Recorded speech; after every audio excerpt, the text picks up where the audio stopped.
I want to thank one of my subscribers for suggesting this story, as this is one of the lesser known contests, at least to me, that MTV held. This one involves Van Halen, but it's not the infamous Weekend with Van Halen contest they held in 1984. We'll talk about that later in the video. I'm referring to the contest that MTV held in 1988 to promote Van Halen's new business venture at the time in Mexico.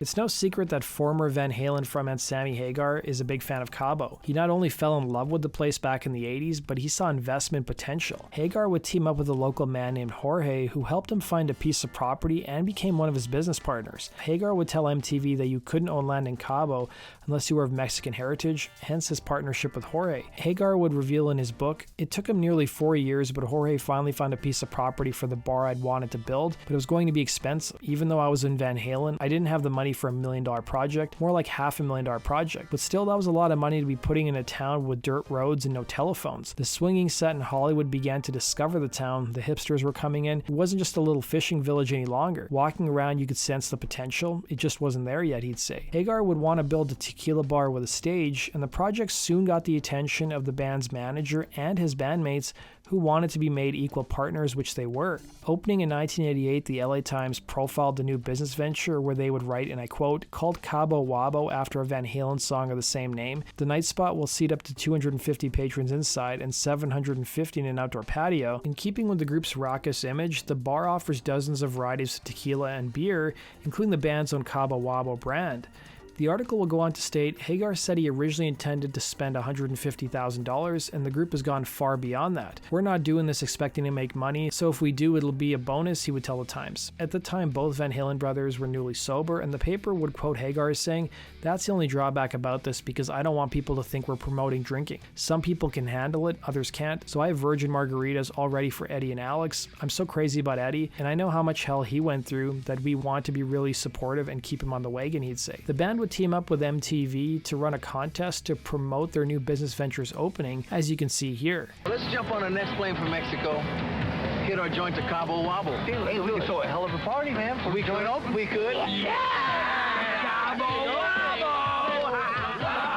Cabo Wabo! Hold on a second, boys. Aren't we being just a little bit selfish here? Oh, who's that? It ain't no Van Halen contest. There ain't no such thing. No, it's the Van Halen Contest. Watch MTV in the afternoons, starting at 3:30, 2:30 Central. Hey, how do you say party in Spanish? Cabo Wabo Cantina! MTV would end up flying 10 fans and their friends to the event, but so many Van Halen fans showed up upon hearing the band was in Cabo that the night before the grand opening, the band held a rehearsal that they opened to the public.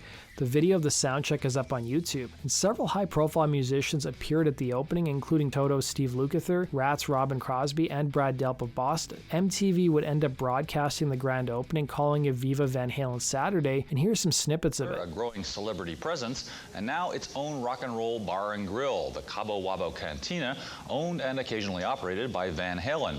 We flew down for the grand opening recently and came back with this report. You guys ever heard of Cabo Wabo Cantina? Cabo who? Cabo Wabo. It's Van Halen's new nightclub in Cabo San Lucas, Mexico.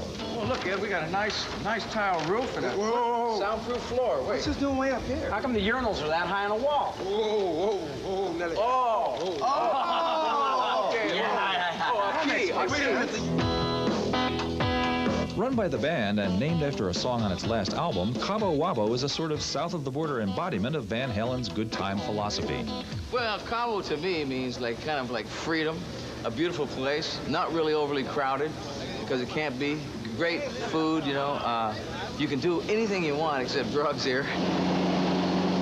So how did an American rock band wind up going into the nightclub business down in Mexico?